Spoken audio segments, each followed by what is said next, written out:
నమస్కారం. ఈ వార్తా న్యూస్ కి స్వాగతం. హెడ్లైన్స్ చూద్దాం. జగన్ బావమరిదికి 2 చోట్ల ఓటు ఉన్నా చర్యలు తీసుకోవడం లేదు. చాపాటి ప్రభాకర్ రెడ్డి. ఇండియా కూటమికి కీలక పార్టీలు దూరం అవుతున్న వేళ తమిళనాడు సీఎం స్టాలిన్ కీలక వ్యాఖ్యలు. నేడు భీమిలి సిద్ధం సభతో ఎన్నికల శంఖారావాన్ని పూరించనున్న జగన్ మేనమామ ఎమ్మెల్యే రవీంద్రనాథ్ రెడ్డి కుమారుడు నరేన్ రామాంజల్ రెడ్డికి 2 చోట్ల ఓటు హక్కు ఉందని తెలుగు యువత కడప జిల్లా అధ్యక్షుడు చాపాటి ప్రభాకర్ రెడ్డి తెలిపారు. కమలాపురంలో నిర్వహించిన మీడియా సమావేశంలో ఆయన మాట్లాడుతూ రామాంజల్ రెడ్డికి కమలాపురంలోని 29వ కేంద్రంలో వరుస సంఖ్య 35 ఆర్సీఆర్ 13766880 నెంబర్తో 1 ఓటు, చెన్నూరులోని 71వ కేంద్రంలో వరుస సంఖ్య 795 ఆర్సీఆర్ 141110 నెంబర్తో మరో ఓటు ఉందని తెలిపారు.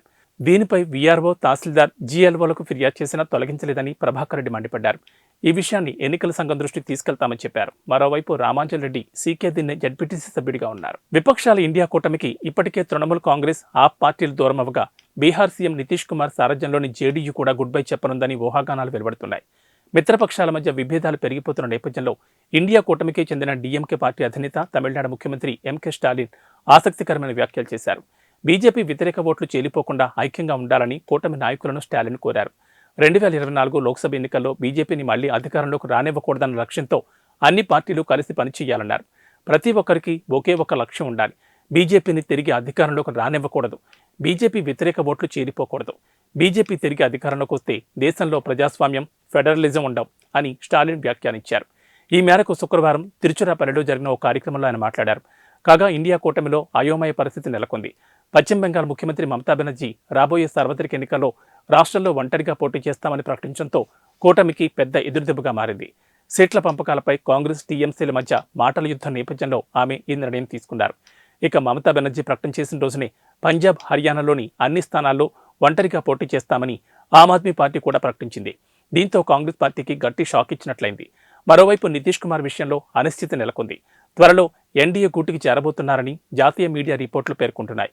దీనిపై 1-2 రోజుల్లోనే స్పష్టత వచ్చే అవకాశం ఉంది. ఏపీ ముఖ్యమంత్రి జగన్ ఉత్తరాంధ్ర నుంచి ఎన్నికల శంఖారావాన్ని పూరించబోతున్నారు. భీమిలి నియోజకవర్గం తగరపు వలసలో సిద్ధం పేరుతో భారీ బహిరంగ సభను నిర్వహించబోతున్నారు. ఈ మధ్యాహ్నం 2:30 ఈ సభ ప్రారంభం కానుంది. గత సభలకు భిన్నంగా ఈ సభను నిర్వహించబోతున్నారు. సభా వేదిక మాత్రమే కాకుండా పెద్ద ర్యాంపును కూడా ఏర్పాటు చేశారు.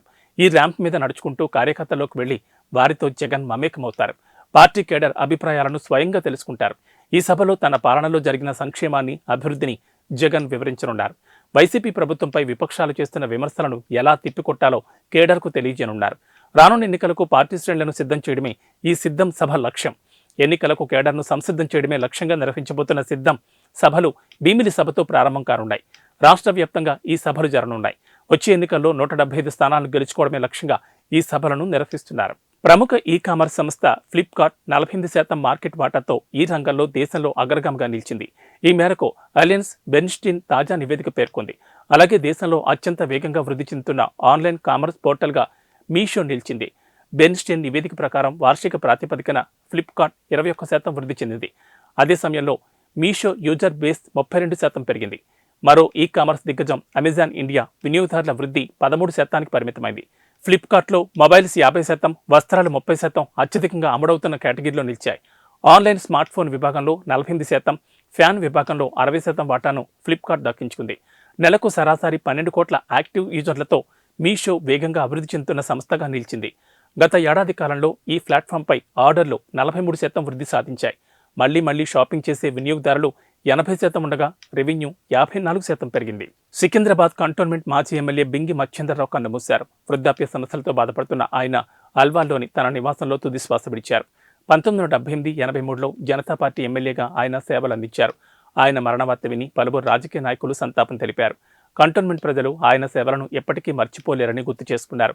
ఆయన మరణం రాజకీయాలకు తీరని లోటని ఆవేదన వ్యక్తం చేశారు.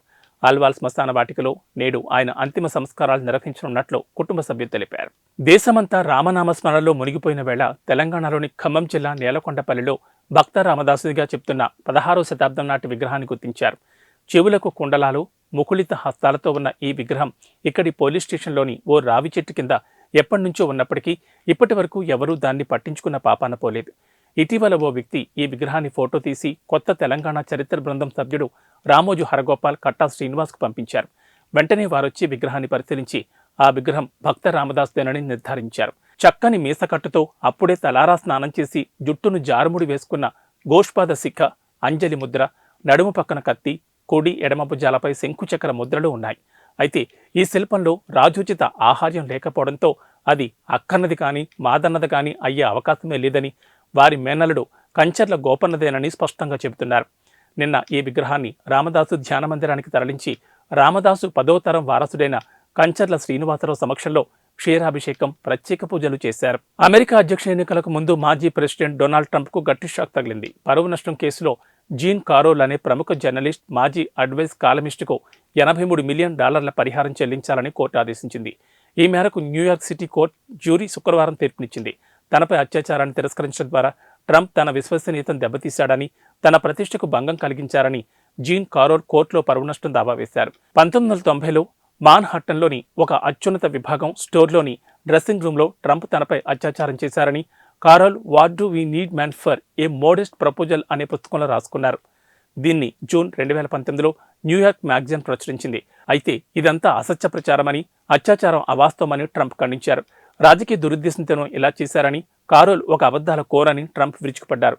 అసలు ఆమెను తాను ఎప్పుడూ కలవలేదని కూడా ఆయన ఖండించారు. అవును, నీళ్లు కాదు, 2 లీటర్ల నువ్వుల నూనెను ఓ మహిళ క్షణాల్లో తాగేసింది. ఆదిలాబాద్ జిల్లా ఉట్నూరు ఏజెన్సీలోని నార్నూర్ కామదేవ్ జాతరలో గత రాత్రి ఈ ఘటన చోటు చేసుకుంది. ఆదివాసీ గిరిజనులు ఘనంగా జరుపుకునే ఈ జాతర తొడసం వంశీయుల పూజలతో ప్రారంభమైంది. ఇందులో భాగంగా తొడసం వంశీయురాలైన ఆడపడుచు మేస్త్రం నాగుబాయి చందు 2 లీటర్ల నువ్వుల నూనెను కటకటా తాగేశారు. జాతరలో ఇలా నువ్వుల నూనె తాగడం ఆచారంగా వస్తోంది. ఆడపడుచు హోదాలో ముందుకొచ్చే మహిళ వరుసగా 3 ఏళ్ల పాటు ఈ జాతరలో నువ్వుల నూనె తాగాల్సి ఉంటుంది. మహారాష్ట్రలోని జబితా తాలూకా కొద్దేపూర్ గ్రామానికి చెందిన చందు నూనె తాగడం వరుసగా ఇది 2వసారి. ఇలా నూనె తాగడం వల్ల మంచి జరుగుతుందని తొడసం వంశీయులు విశ్వసిస్తారు. యూట్యూబ్లో సబ్స్క్రైబర్ల సంఖ్యను పెంచుకోవడమే లక్ష్యంగా ఓ యువతి దారుణానికి తెరతీసింది. లైవ్లోని జంతువులను చిత్రహింసలు గురిచేసి చంపడం మొదలుపెట్టింది. ఈ మేరకు 4 లైవ్ వీడియోలను గుర్తించిన పోలీసులు ఆమెను అరెస్ట్ చేశారు. అమెరికాలో ఈ ఘటన జరిగింది.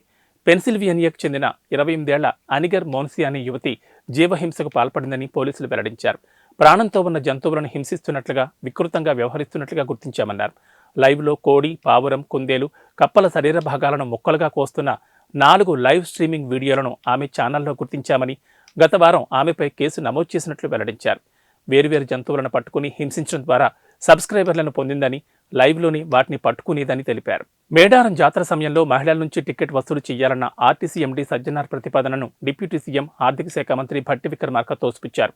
రాష్ట్ర బడ్జెట్కు సంబంధించి భట్టి, రవాణా శాఖ మంత్రి పొన్నం ప్రభాకర్, ఆర్టీసీ ఉన్నతాధికారులు ఇటీవల సమావేశమయ్యారు. ఈ సందర్భంగా సజ్జనార్ మాట్లాడుతూ, త్వరలో జరగనున్న మేడారం జాతర సందర్భంగా నడిపే ప్రత్యేక బస్సుల్లో మహిళల నుంచి టికెట్ వసూలు చేస్తే సంస్థ ఆదాయం పెరుగుతుందని ప్రతిపాదించారు. స్పందించిన భట్టి అది సరికాదని, ఎట్టి పరిస్థితుల్లోనూ మహిళలకు ఉచిత ప్రయాణం కొనసాగించాల్సిందేనని స్పష్టం చేశారు. ఒక్క మేడారమే కాదని ఏ జాతర సమయంలోనూ మహిళల నుంచి టికెట్ వసూలు చేయొద్దని ఆదేశించారు.